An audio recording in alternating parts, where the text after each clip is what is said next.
On today's show, Stacy Jo Rost of 710CL Sports joins me to talk about our biggest concerns we have for the Mariners in the second half.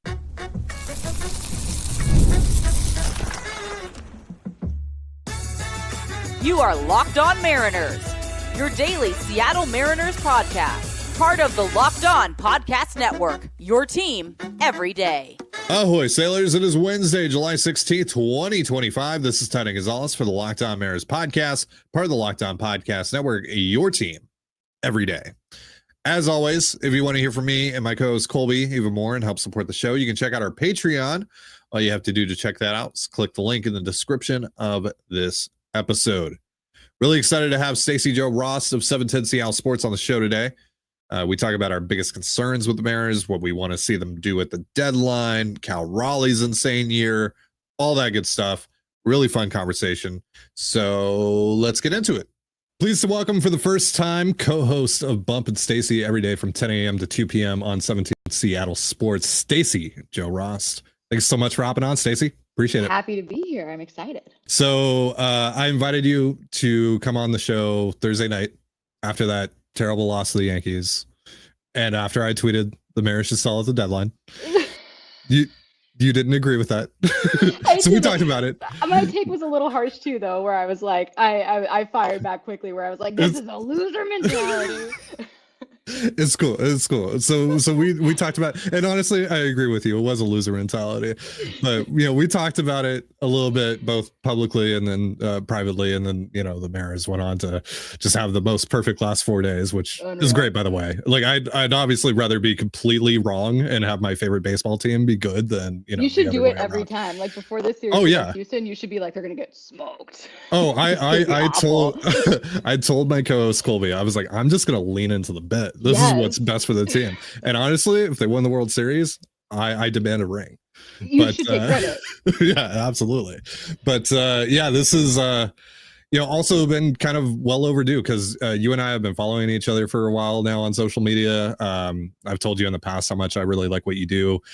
You were part of our Welcome Back Baseball video we did last opening day, and we recently did a content survey for our listeners, where one of the questions we asked was, which Seattle sports personality should we have on the show? And we got quite a few people who asked for you. So I'm really excited to finally have you on. And members. Yeah. My mom writing into you. Right. Yeah. Just over and over and over again. Yeah. You also told me that, you love talking about how this team can make and win a World Series. So I love that. So let's just get right into it. I guess I'll just tell you a little bit about why I tweeted that thing about selling, which the overall point, again, was obviously like very extreme, but there are some genuine concerns I have with the current club that I do think we as a fan base and as people covering the team should acknowledge and have a real discussion about.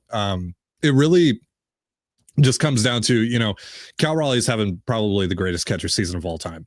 Randy Arozarena and JP Crawford are having some of the best seasons of their respective careers. And, despite all that, the Mariners have, for the most part this year, been barely able to keep their heads above water. And to me, it's really because of three obvious things. One, and this one has been beaten into the ground over and over and over again, but obviously the roster build as a whole just wasn't good enough. Yeah. But more specifically, Julio hasn't been Julio, and that obviously has also been beaten into the ground over and over again, but it is a big part of this. And the rotation, and really this is the most concerning thing for me, the rotation has been hurt and wildly inconsistent. So to me, if those things mostly stay the same for the rest of the year, and admittedly, those things are good things to kind of bet on turning around, but if they don't, is this team going to be able to mask those deficiencies enough at the deadline, given how limited the market is going to be? And the rotation piece of this is really what makes me question what the ceiling of this team ultimately is, especially when it comes to pitching on the road. So what maybe gives you some pause with this team, and then what makes you optimistic about them in the second half? So at the risk of being overly repetitive about the same things, because I absolutely agree on all three fronts.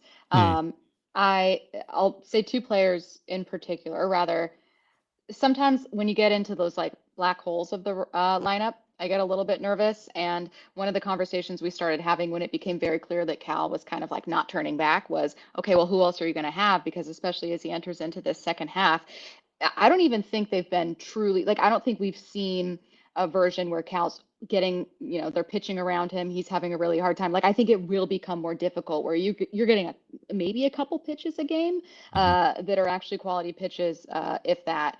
And I think a general consensus for folks outside of Seattle and some people in Seattle is like, well, then walk them or pitch around. Like, what are you going to do? Like, what's the worst that could happen? So Randy taking off is fantastic. Julio having a great series against Detroit is fantastic. But I still look at that roster and go, okay, how much faith do you have in some of the bad iterations we see, particularly if Cal gets an off day, right? And I can leave a series and go, man, Solano really turned a corner, or like credit to Polanco for a pinch hit home run, and still have a lack of faith overall. So I want to supplement that. The second thing is primarily Logan Gilbert. I feel like we keep hearing, hey, you'll see this velocity like tick down over the course of a game. And I'm talking like into the third or whatever. And they don't seem especially concerned. So then I'm like, okay, I guess I shouldn't be. I'm not a pitch expert. I'll lay off. But my fear with Logan, and I hope that I'm really, really wrong, this is a unfounded fear, is that what he's dealing with is just being not at full strength and he won't get there. And is a Logan Gilbert who can't become fully healthy, who's going to be at 70%, who's going to struggle to get deep into games. Is that good enough? And if it's a Logan that actually hits the ground running in the second half and starts to improve, great. Like I feel a lot more confident. But those are kind of the things giving me pause is those pieces in the lineup you can't count on. And then just Logan's health overall, having so many questions about that. Absolutely. Yeah. I mean, we haven't seen him throw a quality start since opening day. Like that needs to change. He just needs to be better than what he's been. We've said this over the last couple of weeks now. Like just Logan, since he's returned from the IL, hasn't been good enough. And you need him to get it going. And you need this rotation as a whole to be better, specifically on the road, especially right now. If the season ended today, you're going to Toronto. You're going to be throwing at least, two or your first two games of the playoffs are going to be on the road. And then if you somehow make it out of the wild card, you're back on the road in the division series for the first two games of that series. So it's like they have to clean it up on that front. And that's a big part of my concerns is just about like, because again, for me, like I told you, when we were talking on Thursday, like to me, I don't think the goal should just be make it. And because the rotation has struggled and has been wildly inconsistent, especially on the road, it's a bit different for me this year than it was in 2024 and 2023, where it's just like, okay, just get in with this rotation and see what happens, because ultimately pitching dominates in October. But right now I'm just like, I'm not sure if I can trust Logan Gilbert to do what I need him to do in October with the way that he's looking right now. Yeah, I guess I tend to fall still in that camp where you probably were, which is where you go, just get in. And that's in part because we've just been starved for playoff appearances. And it's in part because personally, I hate losing. So I just totally have this piece of me that's constantly going to be like, oh, you're going to drag a wild card team through the playoffs, just do it. Or like a team that probably shouldn't be there that backed in, don't care. I'm always very in favor of that. And for an organization that, prior to 2022, not since I was a child, appeared in the playoffs at all. I think there are a lot of people that are just kind of like, I just want to feel it. Like, I just want to see what this is like. I want to see what they can do. I understand the idea of pitching is going to get you through. And it's what worked for the Rangers. That offense was great, but pitching kind of like stepping up to the plate. It was especially that bullpen, like turning it around. Yeah, exactly. So I can understand being like, that's really how you're going to get through this. But I still want them in the playoffs, just no matter what. I just am starved for that kind of appearance. And it is like a slightly weaker American League. This team is so up and down. You don't know which version you're going to get. If you get their best version, they are incredibly competitive. More from my conversation with Stacy in just a moment. But first, a reminder, this episode of the Locked On Mariners podcast is brought to you by Supply House.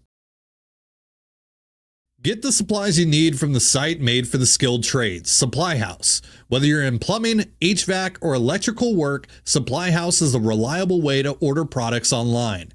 Their easy-to-use website is packed with helpful resources and the latest product info to help you get the job done right. Plus, with a complete inventory of over 200,000 parts from 400 plus top brands, you'll find exactly what you need delivered fast from coast to coast. Join the Trade Master program today at supplyhouse.com/TM and start ordering plumbing, HVAC, and electrical supplies with just a few clicks. Plus, use promo code SH5 for 5% off your first order. That's supplyhouse.com.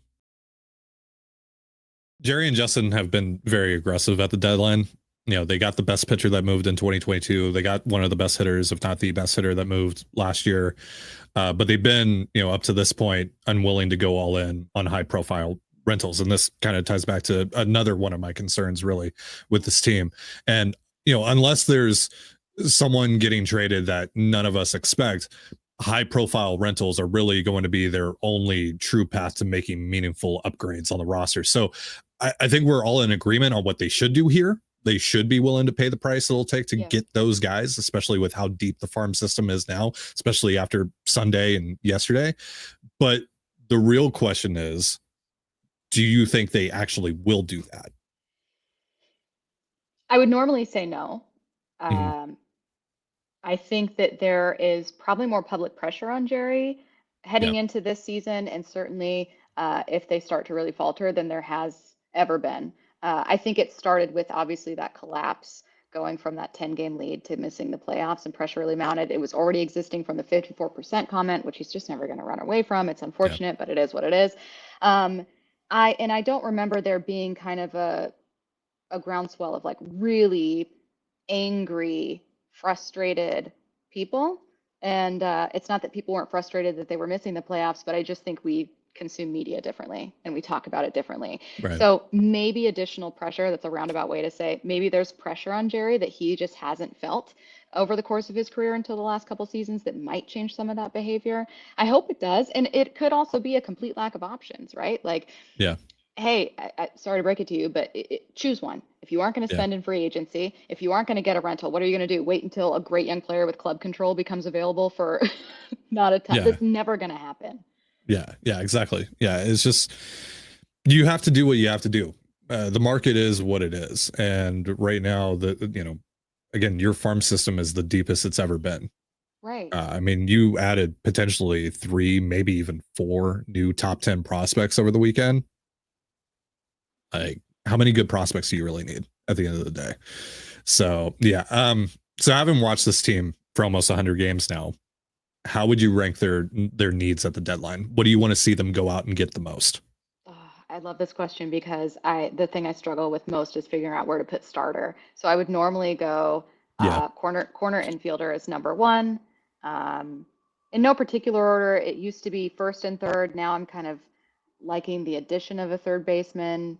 But I mean, I know that that's interchangeable for lots of people. I used to go another bat, bullpen, help, starter, and now I think starter needs to be significantly higher on my list, and I just don't know where to put that. Yeah, that's really interesting to me too, because like we were talking about this on our Patreon show yesterday. It's like, okay, they have like 5 things they probably should go out and get. I think it's reasonable to expect that one of those is going to get axed and they're just not going to get it. So let's say that they get 4. And that's what they did last year. They went out and they got 4 players last year. So to me, I think getting Eugenio Suarez would be the most impactful move they could make. That's obviously going to be very difficult to accomplish because a lot of teams need third base help. And he's one of like 10 guys who's like actually producing at a real like traditional third base level. But also you can outbid everyone with how deep your farm system is again. So I feel like that's something that they kind of have to get done. And if they don't get Gino, there really isn't another third baseman. I guess you could go get Willie Castro from the Twins, but he also he's not hitting for the kind of power you want out of third base. It's definitely an upgrade offensively over Ben Williamson, not defensively whatsoever. So like, that's kind of interesting. So I'm also like unsure of like where, like, how do I rank third base when it really is just one guy And it's like, if you don't get that one guy, I'm like, I don't even know if you go out and get a third baseman. Like, I don't even know if that, like, I don't think that lines up. So at that point, it's kind of like first base. And then, the starting pitcher, it's like, what kind of waters do they want to swim in with the starting pitcher? Are they actually going to be willing to pay, top price for, a high profile rental like Zach Gallen? Because like, I definitely, like, I'm totally on board with them doing that for a hitter. I don't know about a pitcher, and I don't know if they necessarily need that. I just think that they need someone better than Logan Evans and Emerson Hancock. I don't think that necessarily has to be a Gallen type. So yeah, I'm really interested in that. I think the sneaky, like, really big need that they just have to come away from this deadline with, though, is another high leverage reliever. Yes. Yeah. We have Ryan Roland Smith on every single week, and he's on a couple of different shows on 710. And the one consistent thing, and granted, you got a little bit of bias in there being a bullpen guy, but the one consistent thing is him really hammering home, like, you need another high leverage arm. Like, I don't want that. We all talk about offense last year. This year, we've been a little worried about starters, and we're still looking at offense, but like, don't let that kind of go to the back of your mind and forget how impactful that can be. He's been just hammering that home. A conversation with Stacy continues in just a moment, but first, a reminder, this episode of the Locked On Mariners podcast is brought to you by Monarch Money. Ever check your bank account and wonder, where did all my money go? Between dining out, online shopping, and entertainment, it's easy to lose track. That's where Monarch Money comes in, your personal CFO giving you full visibility and control over your finances. Monarch Money isn't just a budgeting app. It's a complete financial command center. You can track all your accounts, investments, and spending in one place, so you stop just managing your money and start building wealth. Instead of juggling multiple apps, you can use Monarch to check your finances, track spending, and even plan long-term goals. Managing money with your partner is smoother than ever. You can track shared and personal accounts, set goals, and stay on the same page without the stress. Take control of your finances with Monarch Money. Use promo code LOCKEDONMLB at monarchmoney.com for 50% off your first year. That's monarchmoney.com, promo code LOCKEDONMLB for half off your first year. Switching gears real quick, I'm curious your perspective on this, because I've been covering the Mariners to some capacity now for about 8 years, and in general, I'm 29. I've been a Mariners fan my whole life. I've never seen anything like what Cal Raleigh is doing this year, and it's gotten to a point now where I'm almost like taking his greatness for granted. Yeah. Like Friday, he hits the 2 home runs against the Tigers, and I'm just like, yeah, that's just what Cal does. But it's insane. Like, I never in my life expected to ever see anyone challenge records that Barry Bonds put up, let alone a Seattle Mariner. Like, I'm literally talking about anyone, especially not a Seattle Mariner. So how are you, as someone who also talks about this team on a daily basis, how are you processing this season that Cal is putting together? And, how special is it for you to be covering something like this? It's absolutely insane. Like you, I'm from here. I grew up here. And so you notice things. I wrote about this. You notice things that like a Yankees fan isn't going to notice. I notice if a player that I cover or a team I cover is on SportsCenter, because it just doesn't happen. It certainly didn't happen when I was younger. And so you just kind of, oh, wow, they're talking about Cal Raleigh here? Like, they're talking about Cal Raleigh on SportsCenter? Scott, what are you doing? So it's really, really cool to see. I've been doing what you're doing, which is sometimes I get a little bit like in take it for granted mode, where I'll go, man, Cal's got like 6 hits in July. What is he, like 6 for 40 or something crazy like that? And they're all home runs. And then I'll go, oh my God, what am I even doing? Like, here I am worried about, like, is he in a slump? And I'm like, I sound like an idiot. This is the most unreal season we've seen. And I mean, it's real, and that it's crazy when you have fans on opposing teams that are like, so he's juicing, right? Like, that has to be it. Yeah. And what's so cool about his story, not only does he not look like he's juicing, so I think people are just looking at production and assuming, but I feel like you so rarely see someone spend a year or two, an off season or two, trying to tweak something and then having it work. And normally you have to have like a baseline level. You know what I mean? You have a Julio that comes in and it's like, oh, he went and worked with this hitting coach and then he tweaked this and he became phenomenal. And yeah, it's really cool, but you kind of have that underlying base level of talent.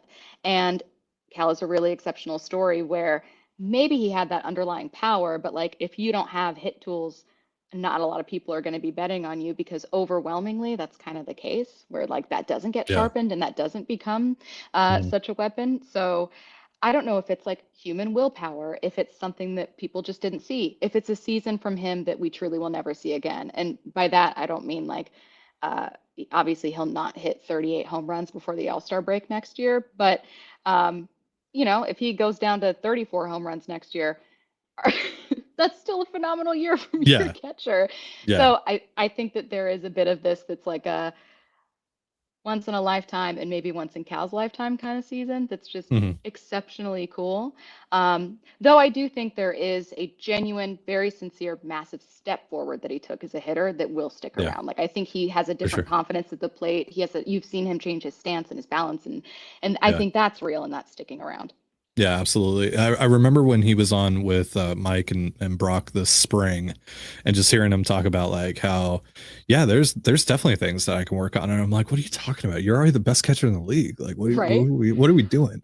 And Yeah. sure enough, Well, yeah, and he was right when it yeah, comes to yeah, offense. That's also my like I back to the Mariners just being kind of overlooked. On the one hand, you do it to yourself. If you don't make the playoffs regularly, people in the Bronx aren't going to be paying a ton of attention. But I think that's the one thing lost in a lot of the conversation about Cal is like this is not a guy that came absolutely out of nowhere. Please yeah, stop looking at average as the only indicator of someone's baseball acumen, yeah, especially for a catcher. yeah, If I for hear real. one more person be like, "Oh, he was like a 230 hitter," he's been leading all catchers in home runs for 3 seasons. Yeah. Why are you even looking at average as like the end all be all for like, this is how I decided this guy was good before this year? Yeah, and it's like this year isn't the only time that he's been like breaking records and doing It's things that no other crazy. catcher has done and all this stuff. It's just like he's just doing it more.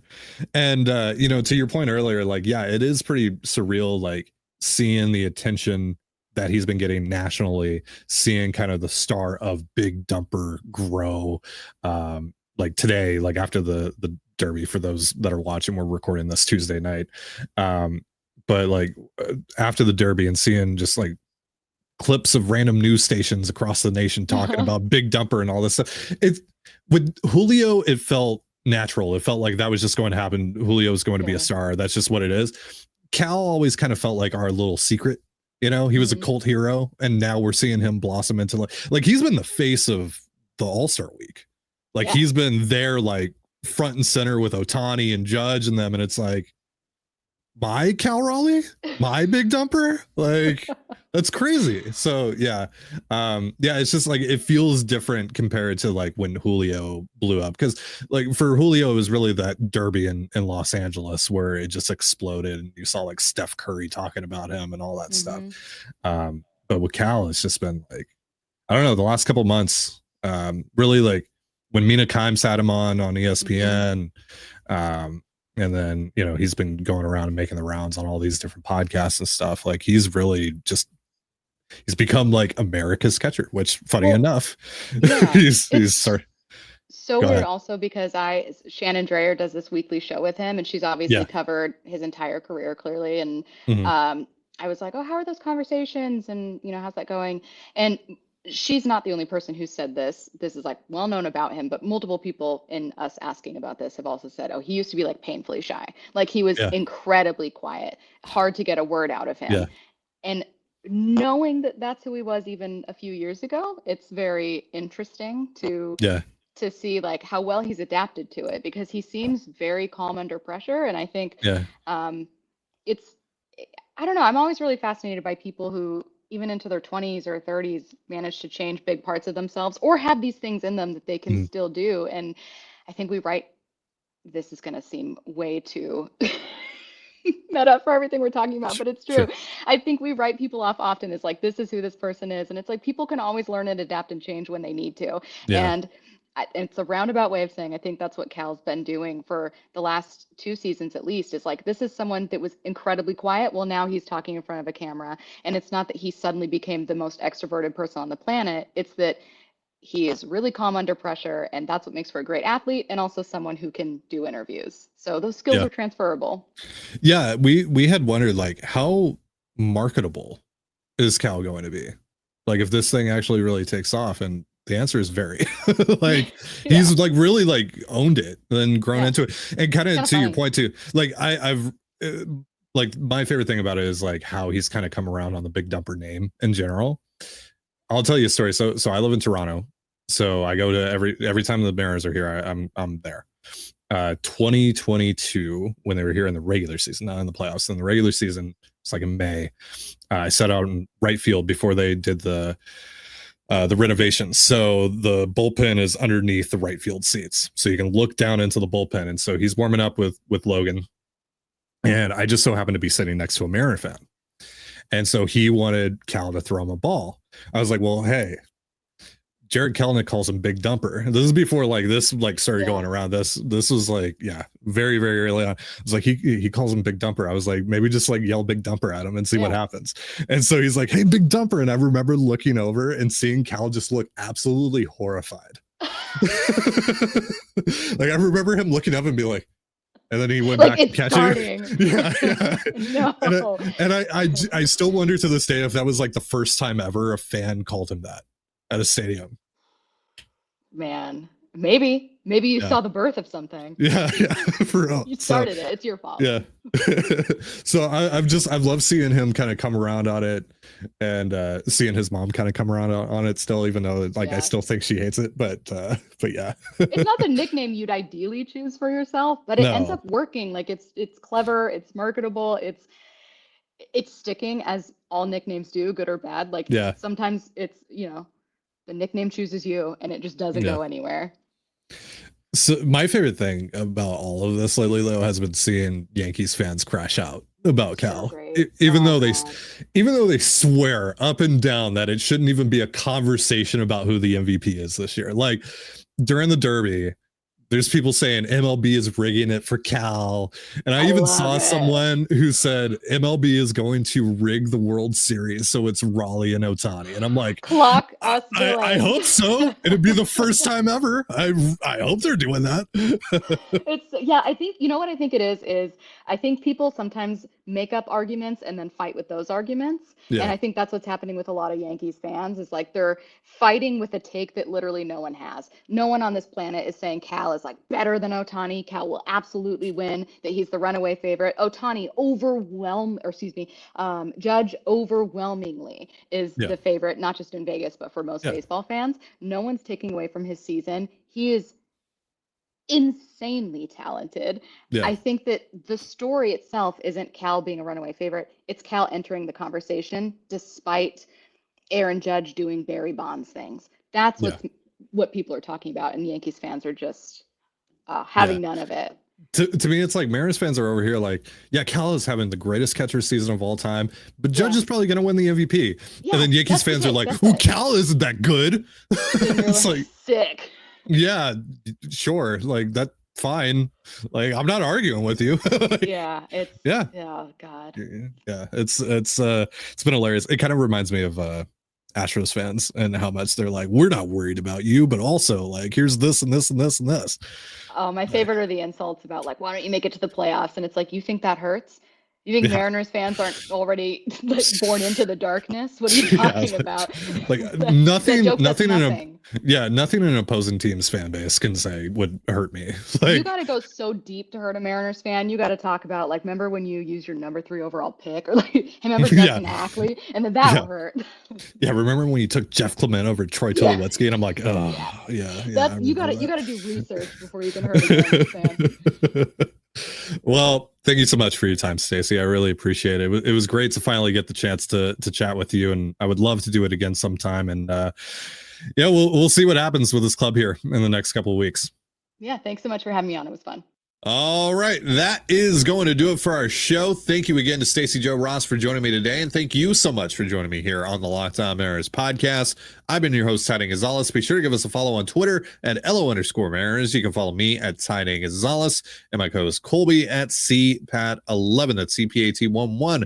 We're also on Blue Sky. You can follow me at TDG, Colby at MLB Colby, and the show at Locked On Mariners. You can also find us on Instagram at Locked On Mariners. Have yourself a beautiful baseball day, and we'll see you next time. Peace.